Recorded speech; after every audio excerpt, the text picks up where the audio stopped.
something that brings us here together today is to gather mourn. Here together. We are gathered here today, dearly beloved. Dearly beloved, we are gathered here today to mourn the loss of Hal Smith, the voice of John Avery Whitaker, who died, 30 years ago? Yes. Quite some time ago, yes. But I know, Brian, one thing that you were doing when you were digging through sort of his backstory, you found a lot of expected work, but you also found something a little bit unexpected, yes, right? And to be clear, I have known about this movie for probably a decade. I learned about this entirely against my will, but Hal Smith, Whit did a porno. Hal Smith was in a pornographic film in like 1976, 78.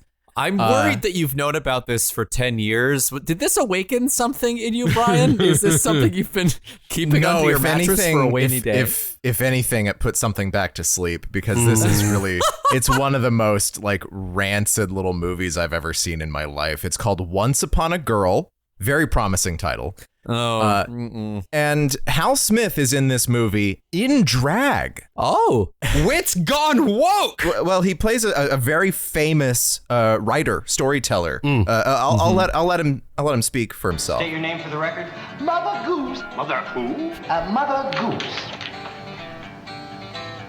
Well, I'll be damned. You're a witness, Wilbur. What was that? what is happening? Claim your name is Mother Goose. No, that's right, sweetie pie. I call you Miss Goose. No, call me Mother. Now you are the one true Mother Goose. You're fucking A right, I am. So many possible worlds, but we got this one. So many possible worlds, but we got this one. Welcome to the worst of all possible worlds, the first and only podcast. You're fucking A right, we are. I'm the worst of all possible Joshes. I'm the worst of all possible AJs. And I'm the worst of all possible Brians. We're back to Whit's Endless Summer, the ongoing sub-series of the worst of all possible worlds, where we review and recap episodes of the children's radio drama Adventures in Odyssey, produced by the evangelical Christian organization Focus on the Family. And joining us today on this episode, we are thrilled to have two guests with us. They are writers, they are political and labor organizers, and they do a fantastic podcast that I was on not too long ago. It's Jacob and Joss from the Socialist Shelf. Woohoo! What's up? What's good? Good? Also, Whit did what? What? There we go. There we go. What a missed opportunity to call that movie Whit's Bell End. Oh my God. Jacob, you grew up with this show, right? Yes, deeply, integrally. It is very, very important to my childhood. I have seen, or not seen, but I actually did watch the animated show. But I've listened to, I don't even know how many episodes of this. I mean, like through 2006, 2007. Oh wow! Okay. You got through the Novacom saga. Oh Did yeah. Did you get when Eugene goes to Africa then? Oh, that yeah. whole arc. Okay, Oh, that's beyond Josh's and my time. Yeah. So we're already starting to dig into the lore here, and Joss, I can see your face just sort of like scrunching up with confusion and light disappointment. What's your background with Adventures in Odyssey? Yeah, I mean, I really don't have one. You know, I was raised in, the Disciples of Christ denomination, very, very kind of loose. Oh, okay. Not really in that hardcore evangelical sphere. I mean, we had episodes of Bible Man, but not the ones with anti-Semitic caricatures. There are episodes without anti-Semitic caricatures. I didn't realize There's two. Okay. AJ, do you know what Bible Man is? No. Okay, so they got the drunk child actor from 8 is Enough once he was a middle-aged man. They dressed him up as a Power Ranger and gave him a lightsaber. Oh, great. That's Bible Man. That's And the I whole went as thing. him for Halloween for 2 years in a row. Oh, hell yeah, dude. Yeah. I love that. I love that for you, Jacob. We're just sort of layering information on top of information here, and we might as well complete talking a bit about Whit's porno before we get back to the episodes. I've got at the hand. porno fever. I've cut it already, but Josh has had to interrupt me twice because I just want to get back to the porno. No, that's good. It's going to mean the eventual release is just that much stronger, Brian. Yeah. I have sat on this information the entire time that we've done this podcast, and I was always like, what's the right time to do it? And I just never did it. And it's like, this is the last Hal Smith episode ever, kind of. At least within the main continuity. Yeah. So don't worry about it. I just had to get Whit did a porno in here. So Hal Smith is in these live action segments of what is actually an animated pornographic picture. Okay. It's Don Jurwich. I think it actually might be pronounced Jurwick. Because I've seen it spelled incorrectly, CK instead of CH. But he was a Hanna-Barbera animator, and it seems like a lot of people either working uncredited or under pseudonyms were Hanna-Barbera animators making this porno. And boy, does it look like Hanna-Barbera animation. It's the cheapest, ugliest, fucking 70s-ist animation you could find. And it is fully explicit. We're talking full penetration. Yeah. But we're talking Jack and the Beanstalk, where his cock grows all the way up to the clouds, and then a giant stuffs his entire body in her pussy. But it's drawn in the style of a Scooby-Doo cartoon, so it just is a very jarring experience overall. Yeah, sounds super hot. I have and is it a Who Framed Roger Rabbit kind of thing with the live action? Like, what are I these wish. live action? No. So Mother Goose does none of the fucking. Like, Whit is Correct. never. No, she does not. But like the jury box and the judge and the stenographer, who has a fucking just amazing top that would play just as well in the 2020s as it did in the 70s. They're mostly, from what I can tell, porn stars. And then there's some sort of like Hanna-Barbera regulars. Frank Welker is another voice in this. And then there's, again, mostly pseudonyms.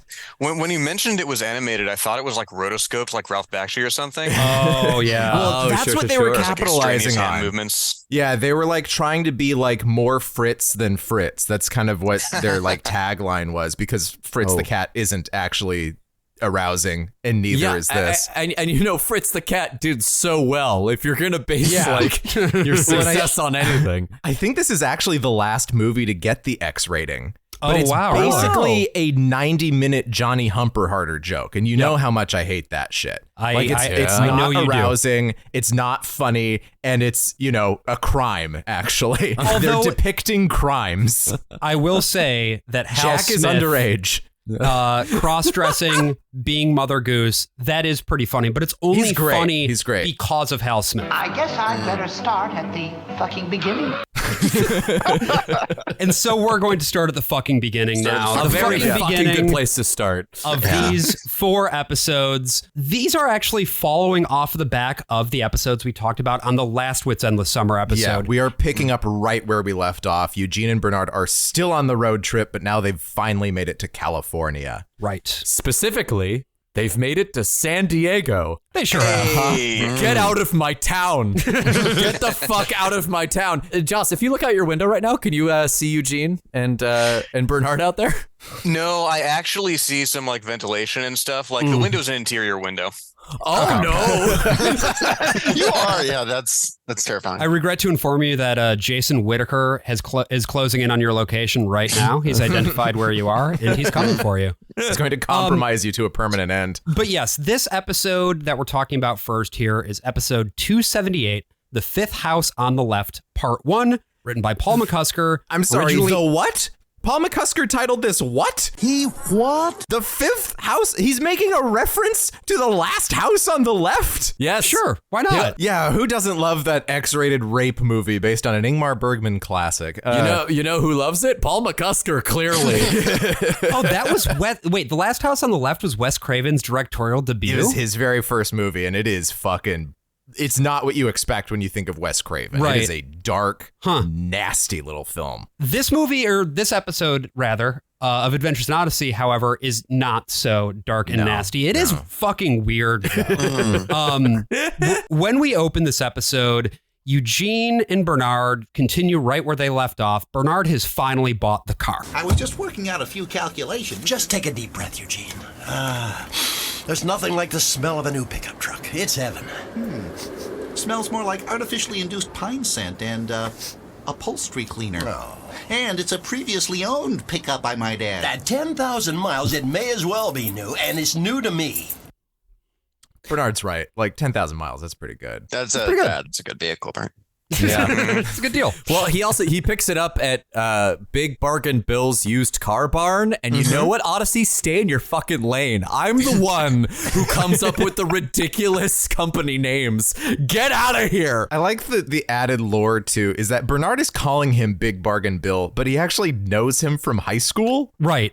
Well, it's honorific. No, right? no, he's been called that since he was 15 years old. So was he called Big Bargain Bill? What was he selling in high school? Bootleg copies of Once Upon a Girl. Bernard is reasonably happy with his new purchase, even though Eugene, being who he is, has actually crunched the numbers. Yeah, he's crunched the numbers on it, and maybe it's not so good of a deal as Bernard thinks. I've been doing some calculations, taking into consideration your time on the road, various expenses, lodging, food, projected expenses for our return, the price you were quoted for a truck in Odyssey, and so on, and working them against the remarkable discount you got on this truck after you traded in your old one. And Yeah, what about it? Well, not counting any amount for time lost from your work in Odyssey. I like his adding machine. $17.43, being optimistic. Did I ask? No, but Eugene, you're about as much fun as a root canal. Well, I simply wanted to point out I don't care what you wanted to point out. I have my new truck. I'm happy with my new truck, and I don't need you ruining my happiness with nickel and dime thinking. But the thing is, with this opening, right after the music and stuff, the nostalgia hit hard, and then I was like, oh, wait, maybe this show does rule. And then, because I remember it as a kid, I'm like, this is the greatest show of all time. I mean, I knew it wasn't going to be, but then I'm like, listening to it. The theme song slaps. I'm going to this. I actually got a couple chuckles out of it. Them going back and forth, and I get into it, and then they meet the producer, and I'm like, no, oh no. Yeah. No, I know, right? That's what's so wild about this episode, and really a lot about this set of episodes, is you get some more fun, sort of character-grounded stuff between Bernard and Eugene. The way they bicker is just kind of fun. That's a very funny audio gag that I guess Eugene just carries around a full adding machine with him, complete with tape. That he uses, it's tape, and he uses that whenever he is trying to, figure something out. That's funny. The thing about these road episodes is that they actually have given them the opportunity to become more surreal in their comedy. Like it has felt more like cartoonish as we've worked our way towards San Diego. They killed them in the last episode. They did. That's right. I have info dumped like a decent amount of lore on Joss about this show, because anybody who will let me, I will. It's just gonna happen. And we call that the Brian Alford effect. There you go. Kindred spirits here. But I was like, well, yeah, Eugene's arc does change after he goes to hell, and Joss is like, he goes to where? You know it. Notably, deeply transformed my view of hell and how I understand it. Literally talked to a therapist about that episode. I'm not kidding. Amazing. Wow. You're not the first person to tell us that. The show is deeply, it is in my psyche. Same therapist, by the way, who said, no, actually hell is real and you should be scared of it. Nice. Given to me by my state college. Really good. Very cool. Love that. Love that for us. Love that. Was a therapist like, 100%. I actually recommend that episode to all my clients. You ever hear of this little show called Adventures in Odyssey? The therapist mentioned it before you brought it up, actually. Yeah, I know. She was like, oh, I know all about it. We're going to play it on loop right now. Yeah. Let's go. Just like Eugene in The Burning Blackness. Yeah. I love college therapists. Just on my own. Like third session I had with mine, she was like, well, you seem fine. I was like, I didn't eat for a month. Yeah, and then she just I don't know why I did that with the Goku voice, but it was a problem. Yeah, well, because he's so hot. That's why he eats so much. He's so hungry. He hasn't eaten much. I love college, and I love drinking. I love women. Hey, man, I love college. This transition for when they actually go to Hollywood fucking slaps. Then it's Hollywood, here we come.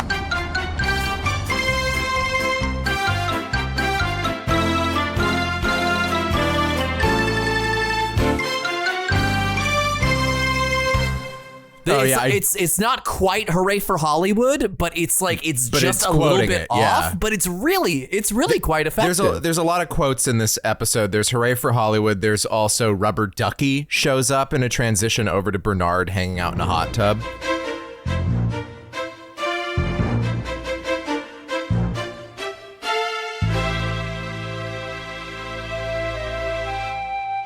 The composer for this episode was, let me find it. It was Pat Woodland. Oh, so it wasn't John Campbell. It wasn't John Campbell, but it's one of the people who does more of the pastiche stuff, like the Old West music, that kind of thing. Yeah. Pat Woodland is my Odyssey porno name.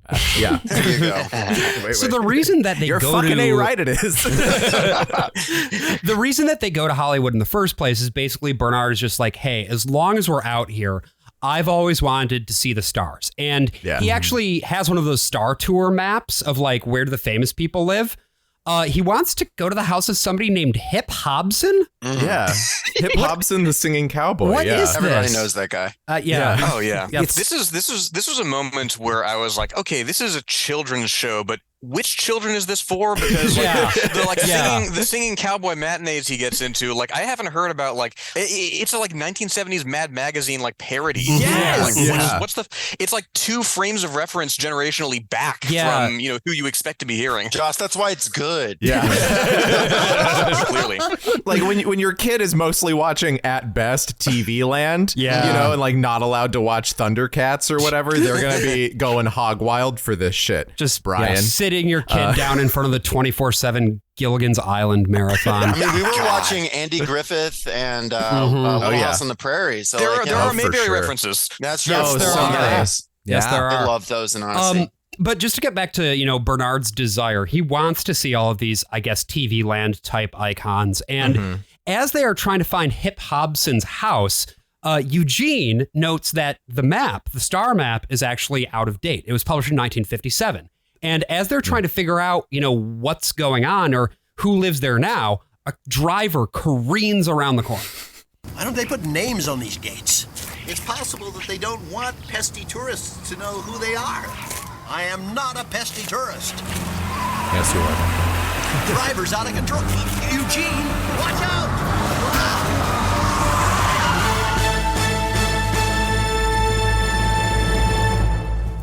Rip to a real one.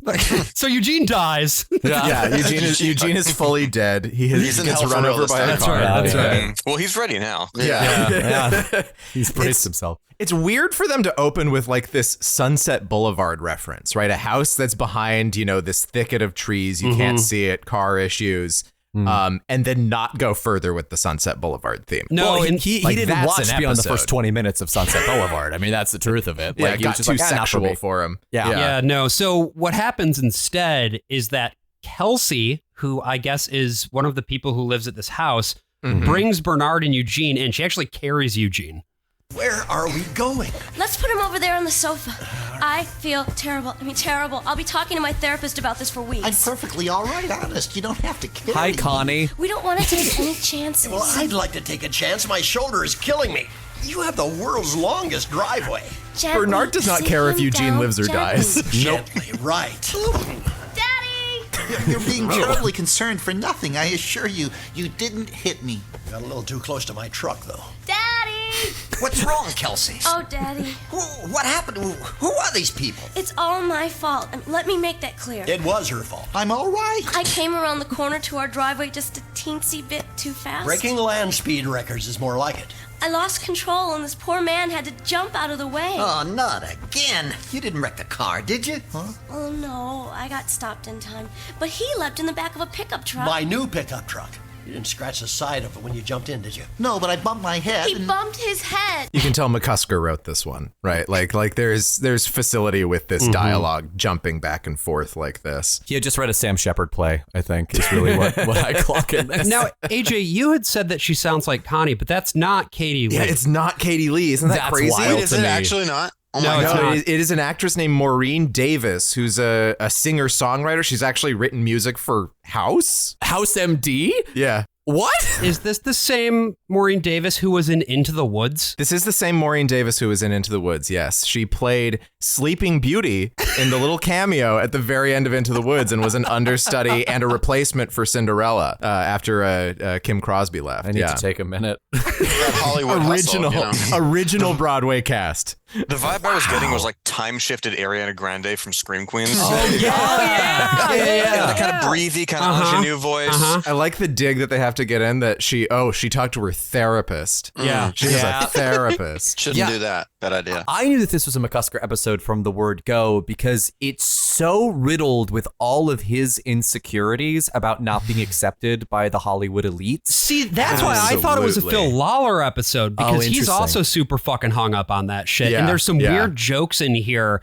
that are Lawler-esque in nature. Yeah, but for sure, it's so much better constructed than a Lawler episode that I was like, this has got to be McCusker. But even from the word go, you meet these people and you can already feel the judgment sort of permeating. Oh, absolutely. They're just bad people. Well, judgment, but also this unbelievable envy too. Like they want they want what they have. It's like we deserve it. We had the good media, the hip hops. Right. We deserve this. It should be our space. Like it's not like it shouldn't exist. It's like it should belong to Odyssey. That's really the real message of it. These dang boomers and their hip hopsons. And now they have this like hegemony over culture, but every waking moment of theirs is just attention seeking, approval seeking, No better example of this than in this very next clip where we meet. Well, we've met the dad already, and it's this guy named... I'm Foster Smith-Hammer, by the way. You met my daughter, Kelsey. Ran into us at the bottom of the driveway, so to speak. I'm Eugene. Are you Foster Smith-Hammer of Smith-Hammer Films? Ah, you know my films, huh? Only that a lot of organizations boycott them when they come to Odyssey. Wow. Wait, okay. Funny in ways that they don't think is funny. This is the overly haughty executive or whatever who maybe took one look at Paul McCusker's screenplay and said, "Kid, you're never going to make it in Hollywood. You'll never make it in this town." Colorado, maybe, but not here. And as someone who has performed in a Paul McCusker play in middle school, you're right. He would not have made it in that town. I need that script. He made it in Pomona and then moved to Colorado Springs. It was fine. Also, another piece of lore, Bernard has never been in a hot tub. That's just something. We learned that Bernard's he's a big bath boy. Yeah. He loves to get in that hot water. Yeah. He likes baths, but not hot tubs. Right. That's the thing. Yeah. Or he finds Always he the likes installer, them. never the soaker. There you go. I mean, ever since he was a child with just like a little tin basin in the living room. Yeah. His mother would pour warm buttermilk over him. Himself into a soup. So Foster Smith-Hammer offers Bernard the opportunity to take a soak in the hot tub, which he goes along with, I guess. Yeah, he just immediately leaves the room. Are you going to be all right, Eugene? Well, I suppose so, but it's a lot of bother just Great, for... see you later. Daddy, did you notice Eugene's profile? No, what about it? Take a look. Don't you think he has the most I like that they're listening to midis all day. For Caspio. Hey, good thinking, baby. Caspio? Yeah, he's a character in my new movie. Is that Shakespearean? Sort of. It's called Biker Bimbos from Bellevue Go Bonkers. Obviously a philosophical work. It's like, great, you really got him. You got those B-movie producers from 1962. Yeah. Oh, yes. Yes, all movies in this world are made by Roger Corman. Josh, that actually sounds like a movie we would watch, though. Absolutely. Are you kidding me? That's my comfort film. Hey there, you are listening to a preview of a premium episode of The Worst of All Possible Worlds. If you'd like to listen to the rest of this, head on over to our Patreon. That's patreon.com/worstofall. And you can listen to not only the rest of this episode, but our entire backlog of premium episodes, bonus episodes, and if you subscribe at the $10 tier, you will get an extra episode of the podcast every single month. Again, that is patreon.com/worstofall. Hope to see you there.